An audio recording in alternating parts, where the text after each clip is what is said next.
Good morning children. இன்னைக்கு 6th standard இங்கிலீஷில் unit 2 prose when the trees walk, மரங்கள் நடந்த போது. அதில் இருக்கிற ஹார்ட் வேர்ட்ஸு பிசைட்ஸ் அருகில், வெரண்டா ஸ்டெப்ஸ் தாழ்வார படிக்கட்டு, கிரிப்பிங் ஒயின் படரும் கொடி வகை, டென்ட்ரில் பற்றுக்கம்பி, பங்களோ பெரிய மாளிகை, வேலி பள்ளத்தாக்கு, ஃபெர்டைல் வளமிக்க. வார்ம் அப் தயாராகுவோம் இந்த பாடத்துக்கு. டிஸ்கிரைப் த பிக்சர், இந்த படத்தை பற்றி விவரமாக சொல்லியிருக்காங்க. த பிக்சர் இஸ் அபவுட், இந்த பிக்சரை பற்றி சொல்லு. This picture is about a tree. In this picture we can see a big tree with birds and animals on it.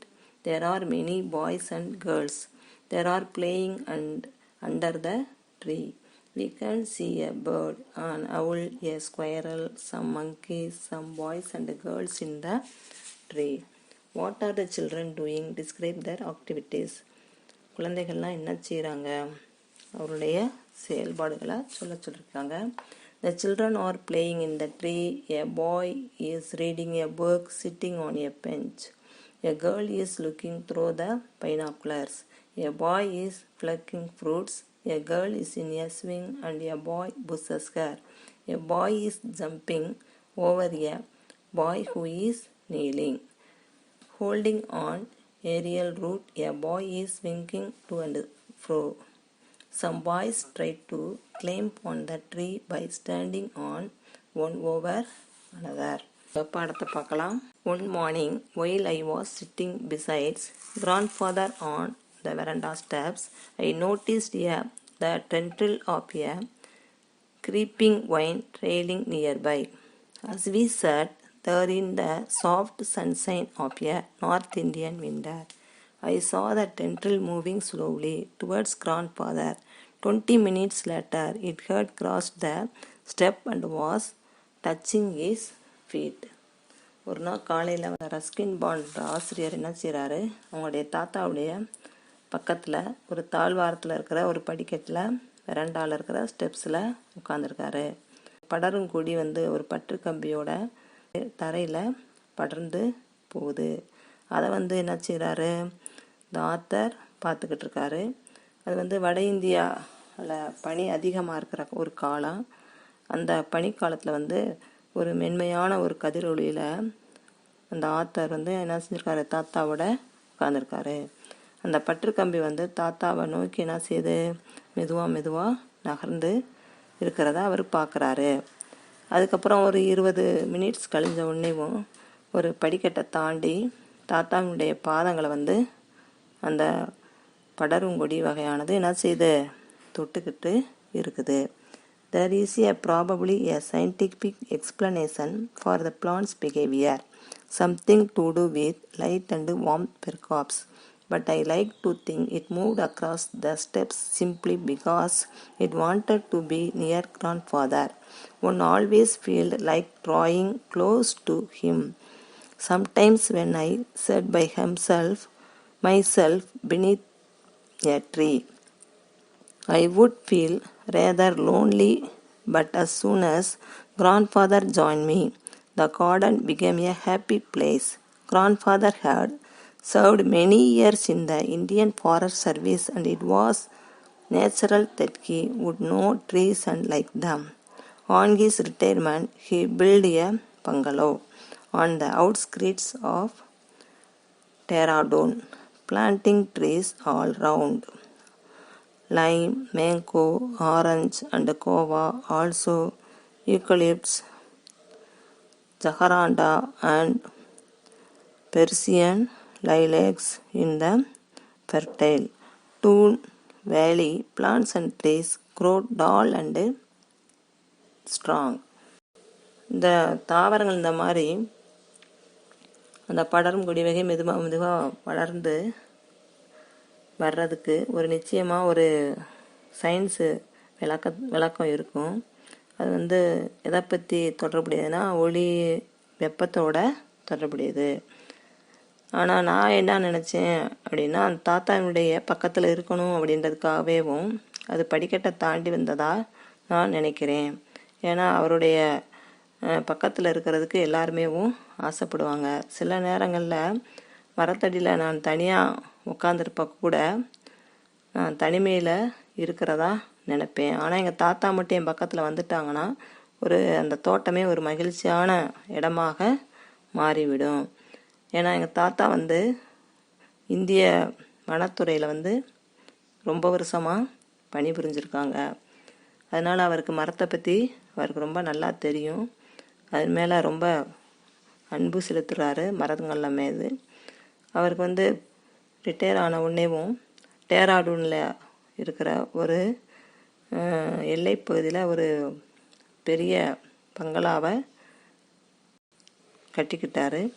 சுற்றிலும் எலுமிச்சம்பழம், மாமரம், ஆரஞ்சு, கொய்யா, யூக்கலிப்டஸு, ஜக்கராந்தா, பெர்சியன் லைலக்ஸ் எல்லா மரங்களையும் அந்த மாளிகைக்கு சுற்றி வச்சுருந்தாரு.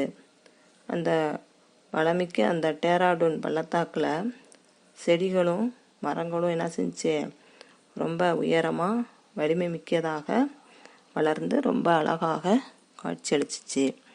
There were other trees in the compound before the house was built, including an old people that had forced its way through the walls of an abandoned outhouse, knocking the bricks down with its vigorous growth. People trees and great show-offs.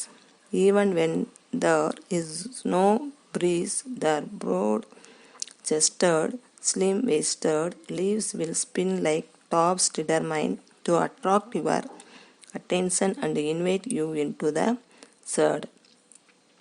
Grandmother had wanted to people tree cut down, but grandfather had said, "Let it be. We can always build another outhouse." அப்போ அந்த வீடு அந்த பங்களா கட்டுறதுக்கு முன்னாடியேவும் அந்த compound சுவர்க்குள்ள ஒரு பழைய அரச மரத்தோடு சேர்ந்து நிறையா மரங்கள் இருந்துச்சு. அந்த அரச மரம் ஆள் நடமாட்டம் இல்லாத அந்த அவுட் ஹவுஸில் சுவரை பிளந்துக்கிட்டு உள்ளே வளர்ந்து வந்துச்சு. அப்போ அதனுடைய கம்பீரமான ஒரு வளர்ச்சினால் அந்த வீட்டில் இருக்கிற செங்கல்லாம் கூட வெளியே உடஞ்சி விழுந்துருச்சு. இந்த அரச மரங்கள் ரொம்ப பகட்டானது. காற்று லேசாக இருந்தால் கூட ரொம்ப அதனுடைய இலைகள் ஆடி பம்பரம் போல் சுழலக்கூடிய எல்லாருடைய கவனத்தையும் கவரக்கூடிய ஒரு உறுதியோடு இருக்கும். அதே போல் நிழல் ரொம்ப அழகாக இருக்கும்.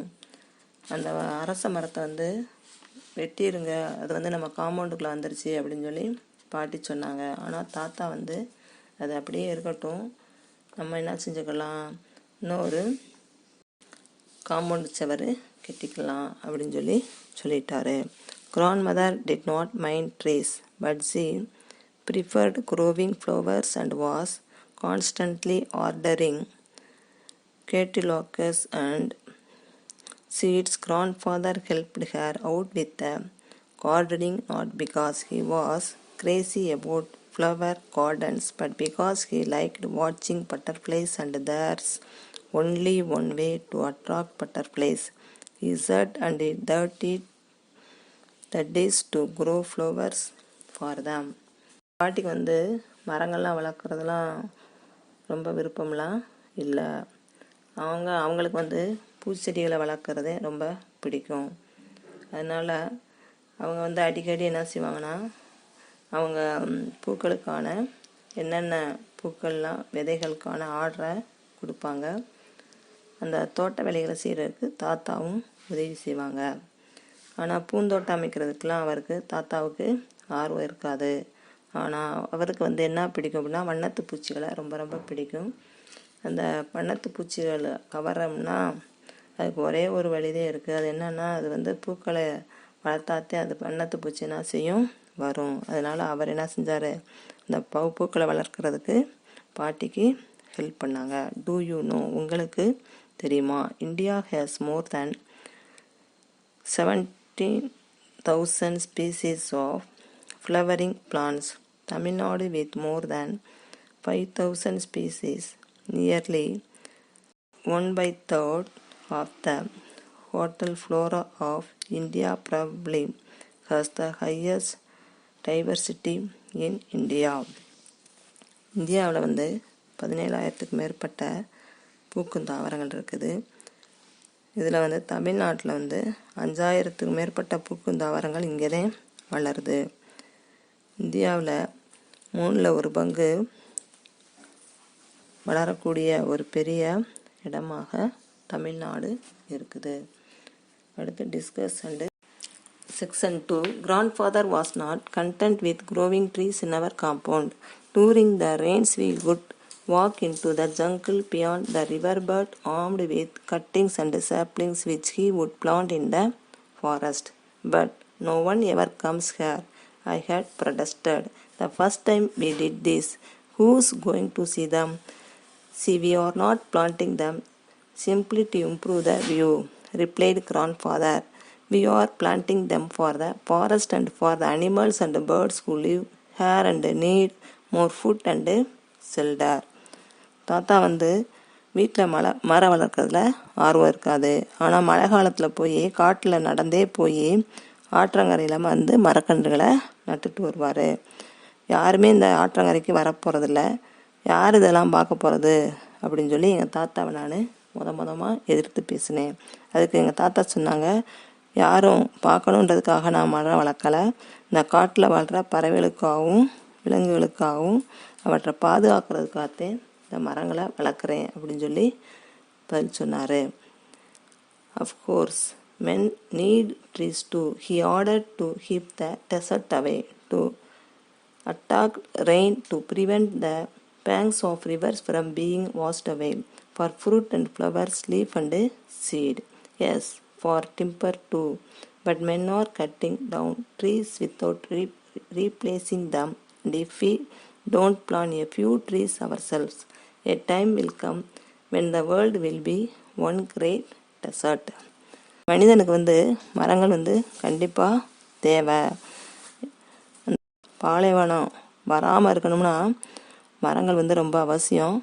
அதோட மழை வளம் பெறதுக்காகவும் ஆறுகள் காய்ந்து விடாமல் பாதுகாக்கிறதுக்காகவும் பழங்களுக்காகவும் இலைகளுக்காகவும் விதைகளுக்காகவும் என்ன செய்கிறோம், மரங்களை நம்ம வளர்க்குறோம் அப்படின்னு சொல்லி தாத்தா சொல்கிறாங்க.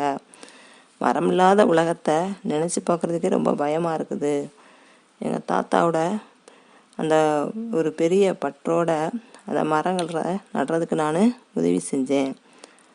நாங்கள் போகிறப்ப ஜார்ஜ் மோரிஸினுடைய ஒரு பாடலை எங்கள் தாத்தா எனக்கு சொல்லி கொடுத்தாரு. The thought of the world without trees became a sort of nightmare to me, and I helped grandfather in this tree planting with greater enthusiasm. And while we went about our work, he taught me a poem by George Morsius. உடைய பாடலை பார்ப்போம். Woodman spare the tree, touch not a single bough. In youth he sheltered me, and I will protect it now. ஒரு மரத்தை வெட்டி விடாத, தொட்டு விடாத ஒரு கிளை கூட, இளமையில் எனக்கது அடைக்கலமானது, இன்றதை காப்பேன் என் கடன் அதுவே அப்படின்ற அந்த பாடலை தாத்தா என்ன செய்கிறாரு சொல்கிறாரு. One day the trees will move again, said grandfather. They have been standing still over thousands of years, but there was a time when they would walk about like people. Then along came on interfering busybody who has a spell over them, rooting them to one place, but they are always trying to move. See how they reach out with their arms, and some of them, like the banyan tree with its traveling aerial roots, manage to get quite far. என்னைக்காவது ஒரு நாள் என்ன செய்யும், மரங்கள் நடக்கும் அப்படின்னு சொல்லி தாத்தா சொன்னார். 1000 வருஷமாக அது நின்னாலும் மனிதனை போல் என்ன செய்யும், ஒரு நாளைக்கு நடந்து செல்லும் அப்படின்னாரு. நிலையான ஒரு இடத்துல நின்னாலும் அது அசைகிறதுக்கு என்ன செய்யுது, முயற்சி செய்து அந்த ஆலமரத்தை போல அதனுடைய வேர்கள்னால வெகு தூரத்திற்கு என்ன செய்து பரவ விடுது அப்படின்னு சொல்லி தாத்தா வந்து கற்கள் நிறைந்த ரொம்ப காய்ந்து போன அந்த ஆற்றங்கரையில் ஒரு தீவையும் என்ன செஞ்சார் கண்டுபிடிச்சாரு. அது வந்து அந்த தீவு வந்து எப்படி இருந்துச்சுன்னா வெயில் காலத்தில் ரொம்ப கடுமையான வறட்சியாலும் மழை பெய்கிறப்ப அதிகமாக வெள்ளப்பெருக்கெடுத்தும் காணப்பட்டுச்சு. அங்கே வந்து அந்த மாதிரி ஒரு தீவில் ஒரு சின்ன ஒரு மாமரம் இருக்குது.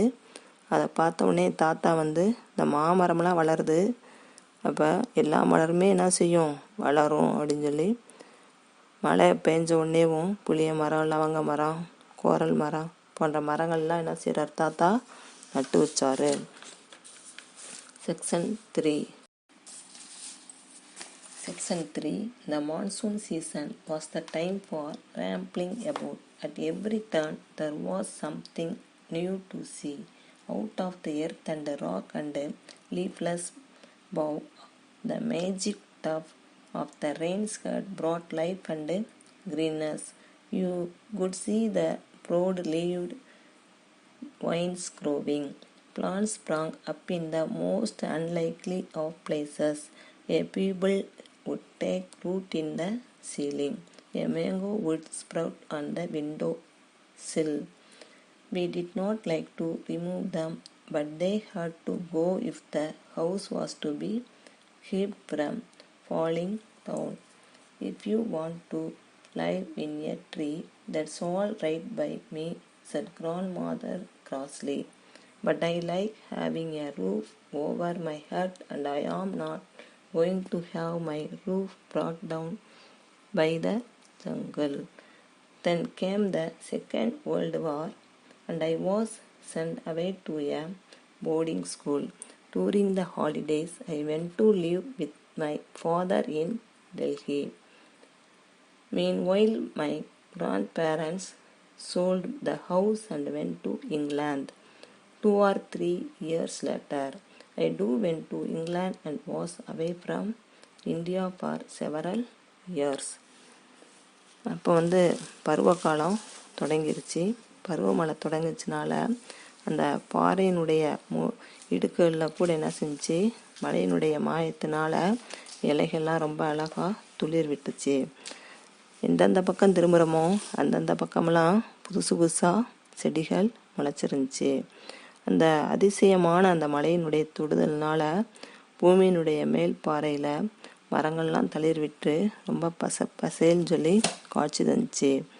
அதே போல் ஜன்னலில் கூட ஒரு மாமரம் வளர்றது போல் அந்த வீட்டினுடைய மாடியிலையும் ஒரு அரச மரம் வளர்ந்துருந்துருச்சு. அவர் வந்து அந்த அரச மரத்தை வளர விட்டுருவோம் அப்படின்னு சொல்லி நினச்சிருந்தாலும் வீட்டினுடைய நன்மைக்காக அந்த அரச மரத்தை என்னுடைய தாத்தா என்ன செஞ்சார் அகற்றி விட்டார். அந்த மரத்தின் மேலே நீங்கள் வாழணும்னு நினச்சிங்கன்னா அது என்னாலதே முடியும் அப்படின்னு சொல்லி பாட்டி சொன்னாங்க. ஆனால் உன் தலை மேலே மேற்கூரை இருந்தாதே நல்லது, காட்டு செடிகள் இருக்கக்கூடாது அப்படின்னு சொல்லி தாத்தா சொல்கிறாங்க. அதுக்கப்புறமா 2ஆம் உலகப்போர் நடந்துச்சு. அதனால் ரஸ்கின் பாண்ட் என்ன செய்கிறாரு ஹாஸ்டலில் தங்கி ஸ்கூலுக்கு போகிறாரு. அந்த ஹாலிடேஸில் வந்து அவங்க அப்பாவோட என்ன செய்கிறாரு டெல்லிக்கு போகிறாரு. அந்த நேரத்தில் வந்து அவங்களுடைய தாத்தாவும் பாட்டியும் அந்த வீட்டை விற்றுட்டு இங்கிலாந்துக்கு போயிடறாங்க. அதுக்கப்புறமா 2-3 வருஷத்துக்கு பின்னாடி இங்கிலாந்துக்கு ரஸ்கின் பாண்ட் அவர்களும் போயிடறாரு. இந்தியாவை விட்டுட்டு ரொம்ப நாள் ஆயிடுச்சு. ரொம்ப வருஷம் கழித்து மறுபடியும் டேராடூன்னு அவர் வாழ்ந்த வீட்டுக்கு வர்றாரு. டேராடூன் வீட்டில் வந்து ஒரு பெரிய மாற்றம்லாம் இல்லை. ஆனால் அந்த ஆற்றங்கரைக்கும் சின்ன தீவுக்கும் போகிறப்பதே இந்த ஒரு பெரிய மாற்றம் இருந்துச்சு. அது பிப்ரவரி மாதங்கிறதுனால நதிகள்லாம் காஞ்சி போயிருந்துச்சு. ஆனால் அந்த தீவு மட்டும் ஒரு பசுமை சொர்க்கமாக காட்சி தந்துச்சு. அப்போ அந்த பக்கத்தில் அந்த தீவு அந்த சொர்க்கமாக இருந்த அந்த பசுமை சொர்க்கத்துக்கு போகிறப்ப அவருடைய அருகில் போகிறப்ப அதனுடைய குயில்கள், அணில்கள், காகெல்லாம் அவருடைய வரவேற்கிறது போல் ரொம்ப அழகாக தன்னுடைய ஒளிகள்னால் ஆத்தரை வரவேற்றுச்சு. அதுபோல் மரங்களுமேவும் அவரை தெரிஞ்சது போல் காட்டிக்கிடுச்சு. சின்ன சின்ன செடிகள் காட்டுப்புற்கள்லாம் ரொம்ப அழகாக வளர்ந்துருந்துச்சு. அன்னைக்கு அவர் நட்டு வச்ச செடி இன்னைக்கு ரொம்ப பெருசாக வளர்ந்துருந்துச்சு. உலகினுடைய சிறு மூலையில் கூட தாத்தாவுடைய கனவு நிஜமாயிருச்சு. Some years later, I returned to Dehradun. After first visiting the old house, it had not changed much. I walked out of town towards the riverbed. It was February. As I looked across the dry water course, my eye was immediately caught by the spectacular red plumes of the coral blossoms. In contrast with the dry riverbed, the island was a small green paradise. When I went up to the trees, I noticed that some squirrels were living in them, and a crow peasant challenged me with a mellow, "Who are you? Who are you?" But the trees seemed to know me. They whispered among themselves and beckoned me nearer. And looking around, I noticed that other smaller trees, wild plants and grasses had sprung up under their protection. Yes, the trees we had planted long ago had multiplied. They were walking again in one small corner of the world. Grandfather's dream had come true. Ruskin Bond is an award-winning Indian author of more than 500 books, short stories, essays, and novels. He writes poetry and books for children as well as adults. He lives with his adopted family in Landur in Mussoorie, India. He was awarded the Padma Shri in 1999 and Padma Bhushan in 2014. Ruskin bond ஒரு 500க்கு மேற்பட்ட புஸ்தகங்கள், சிறுகதைகள், கட்டுரைகள், நாவல்கள் நிறையா எழுதியிருக்காரு. ஒரு விருது பெற்ற ஒரு மிகச்சிறந்த இந்திய எழுத்தாளர். இவர் குழந்தைகளுக்கான புக்கு மட்டுமில்லை, பெரியவர்களுக்கான கவிதை புஸ்தகத்தெல்லாம் எழுதக்கூடிய ஒரு மிகச்சிறந்த ஆசிரியர். இந்தியாவில் இருக்கிற முசூரி அப்படின்ற இடத்துல வாழ்கிறவர். இவர் 1999 பத்மஸ்ரீ விருது வாங்கியிருக்காரு. அதேபோல் 2014 பத்ம பூஷன் விருதும் அவருக்கு சிறந்த கவிஞருக்காக விருது வழங்கப்பட்டிருக்குது. தேங்க்யூ.